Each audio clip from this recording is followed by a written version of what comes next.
Loris Hesmans will also start in the first heat from sixth position. We have something special today. We only have 2 heats. We have no heat 3 and no last chance qualifier because we are in the middle of the summer. A lot of drivers are now focusing in getting prepared for the real EuroNASCAR Series. We heard it from Jerome Gopin that the series will start in September. We have something like a summer camp before, so everybody's preparing to get ready for the real stuff again. So we have a little bit less attendance here today with the drivers. So we have 2 heats. Everybody goes to the final. So in the end, the heat races will just determine who's going to be on what starting position. Absolutely. It's not just the drivers. I noticed there's a lot of the team members aren't around this evening. The likes of Roy Hendricks is busy preparing the team, Hendricks Motorsport, because he runs it. The likes of Luca Caniore, who is right at the sharp end of what Cal Racing do in the NASCAR Whelen Euro Series. He's not here this evening. So it's just that knock-on effect of everybody preparing for the start of the season. This is still serious, though, because the overall winner of this Esports Series will carry 40 team points for that car number into the real championship when we get things underway. So it's not just for fun, this. There is a serious side to this which has an effect on real motorsport, the team's championship in the NASCAR Whelen Euro Series. Andre Castro on pole position for the 3rd time on the trot. It is Yuli Stelso that's alongside his best qualifying of the season so far. Alan Day and Guillaume de Flandre on row number 2, and row number 4 sees Loris Hesmans line up again with Claudio Sabatini, the track marshal representing Circuit Ricardo Tormo, who went really well a couple of rounds ago and has had another stellar qualifying session in this one. So watch out for him. I was hugely impressed with his pace a couple of rounds ago. Remember, at 17 corners, they're just coming up towards turn number 15, turn number 16 and turn number 17. They have to take the chicane at this point. The pace truck will peel off into the pit lane. Each one of the heats is 10 minutes. Then it will be a 30-minute final race for this evening on this 2.4 mile Charlotte Roval. The safety car is just bringing them round the final part of the banking. Well, heading round through turn number 13, turn number 14.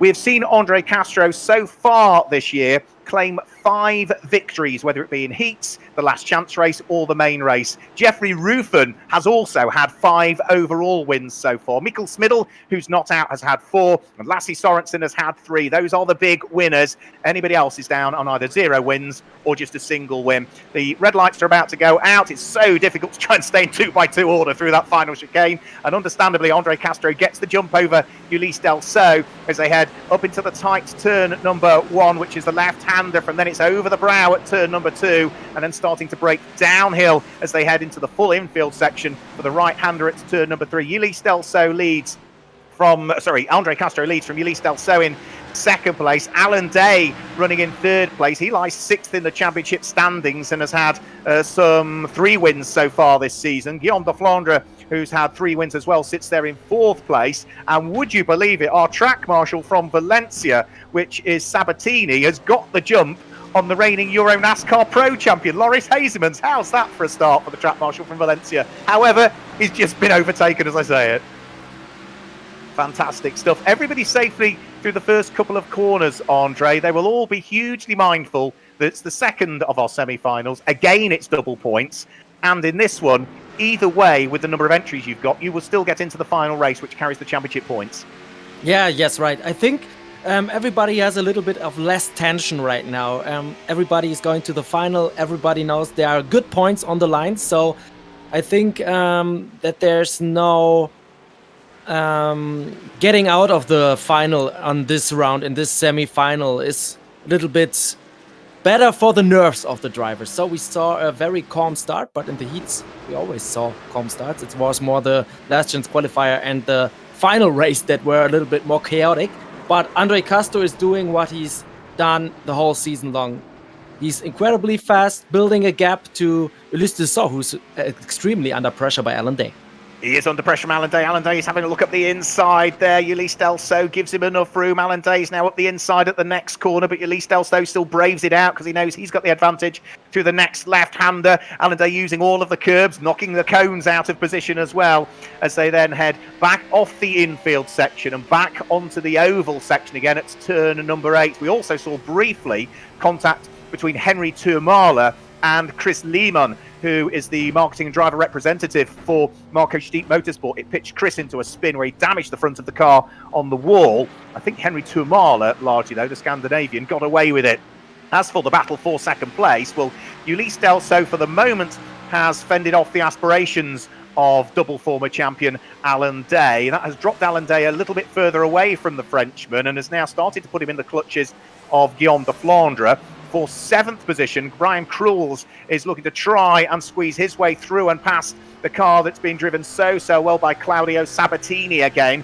The Circuit Ricardo Tormo Fordzilla Ford is just ahead of the Brax Racing machine as the two of them again go bumper to bumper onto the infield section of it, round through turn number 2, onto the brakes at turn number 3. Can Krauls squeeze his way through? No. Good driving by Sabatini still means that the Spaniard lies just ahead of the Belgian behind the wheel of the Brax Racing Ford. And who's behind those? It's going to be Nave Talor, isn't it, for the next of the cars that's running through there. The Solaris Motorsport car in the hands of the Israeli driver, sitting there in 8th position. But the fights are on all the way through the order, apart from Andre Castro, who just seems to be sort of gapping everybody now. He's pulled away, Andre, to the tune of heading towards 2.5 seconds.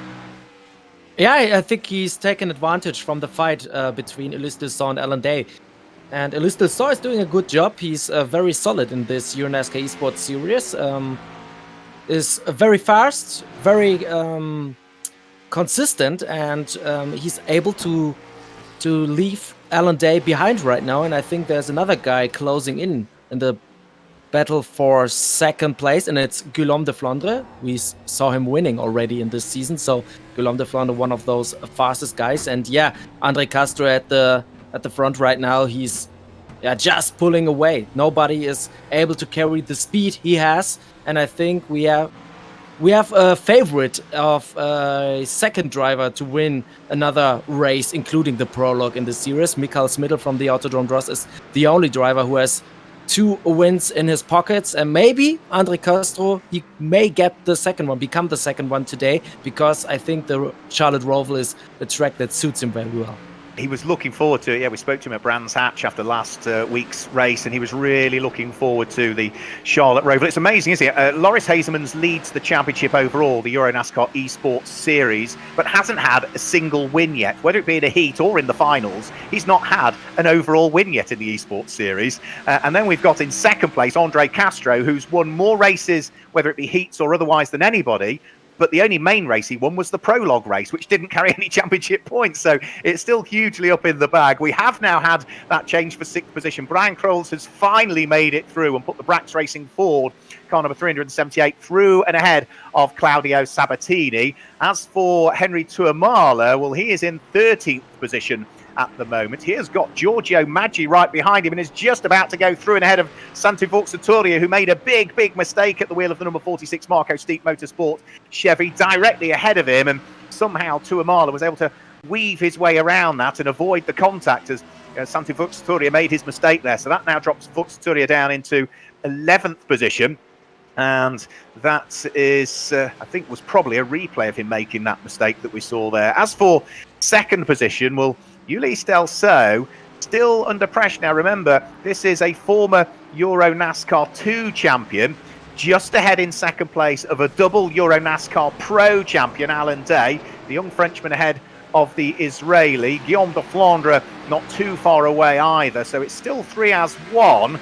And all of this is just playing beautifully into the hands of Andre Castro, who is just controlling that advantage. 3.2 seconds is what he leads by, as we now have, 4.5 minutes left of the race. These 3 cars will be not overly concerned that they're holding each other up, because they know full well at this stage, Andre, that they're going to be going through straight into the main race, and this one doesn't carry any points. If you finish a place or a position behind, you're just 1 place further back. Quick replay mistake for Giorgio Maggi, uncharacteristic mistake there. Used a bit too much curb and bumped into the wall, but back to 2nd, 3rd and 4th. Yeah, do you think they'll be content just to sit there? It looks though Alan Day is pushing, but he's not surely going to press the point too much if Ulysse Delso just keeps driving the car smoothly, is he?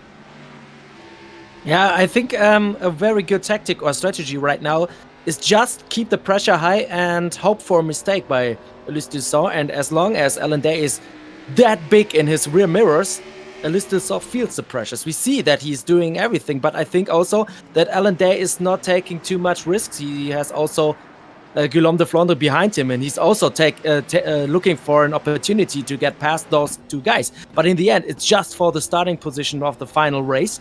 And yeah, you have to check. Do you want a good starting place to have a shot on the race win?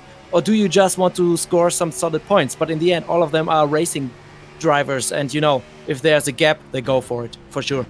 Yeah, we're right on board with Guillaume de Flandre at the moment, lying 4th in the race. He only did 4 NASCAR Whelen Euro Series races last year. We saw him at Hockenheim and at Zolder, but he's had 3 wins in his NASCAR career in the NASCAR Whelen Euro Series. He's trying to close in on Alan Day, who's had 20, if memory serves me correctly, career wins in his NASCAR Whelen Euro Series career. Ulysse Delceau lies ahead of the pair of them and is on for a good performance here. Let's have a quick look at Fabio Spatafore. What happened here? Fabio just on the transition, coming off the infield and onto the oval. It was the transition that just caught him out there. We spoke about this when we were at Daytona on the road course and at Indianapolis as well.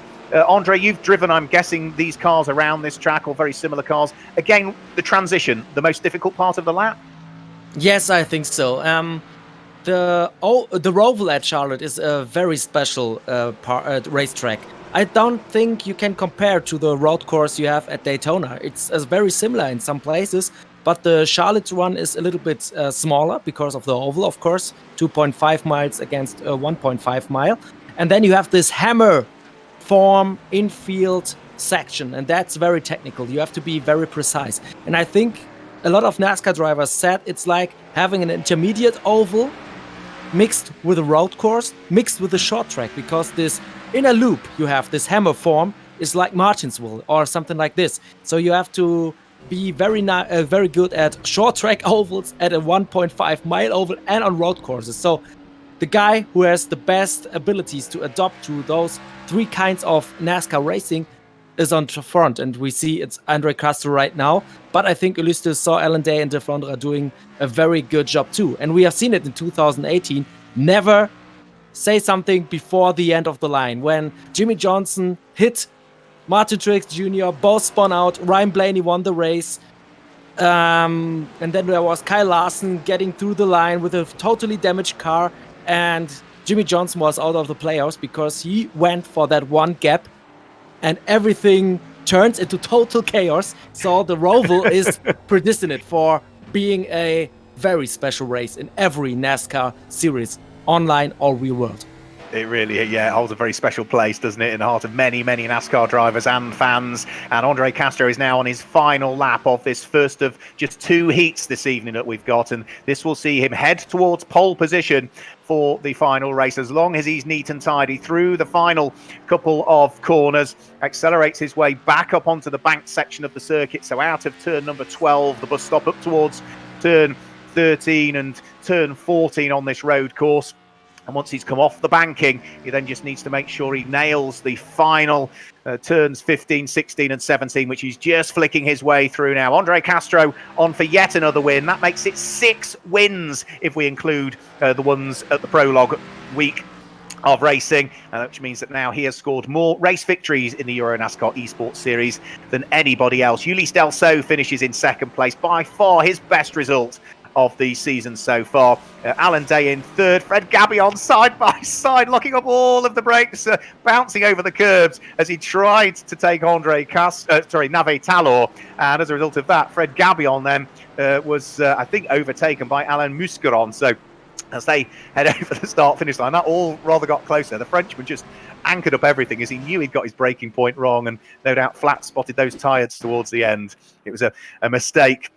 But he was able to, I think, just get away with losing the 1 place there. So Andre Castro claims the win. We're just having a quick look at Giorgio Maggi. Yeah, that was his off that we saw earlier on, where he just carried too much speed through the left-hander and the car sort of understeered off the circuit and bounced into the barriers. That would have caused some damage to his car, because there are fast repairs available in this one. But It's not as though you've got any full resets, so you've got to sort of go back into the pits and then get the repair done and then go back out onto the circuit. So we'll have carried that damage in a short 10-minute race all of the way. Igor Romanov is back with us as well, the Ukrainian. He finished his in 17th place, and then we'll just wait for the last couple of cars to head over the start-finish line, which will include Fabio Spatafora, who is going to be classified as the last of the 18 finishers in heat number 1, and then we should be able to guide you through confirmation of the results and hopefully have a chat to our winning driver as well at some point before we then move on to heat number 2. So confirmation of the results for heat number 1. It's a win for Andre Castro, his 6th of the Esports Series season so far. Ulysse Delceau finishes in 2nd place, but 4.6 seconds adrift. And Alan Day completed the podium. Guillaume de Flandre, Loris Hazemans and Brian Crowells completed the top 6, with Claudio Sabatini doing another good job for Circuit Ricardo Tormo in 7th place. Navi Talor in 8th, Alan Muscaron in 9th,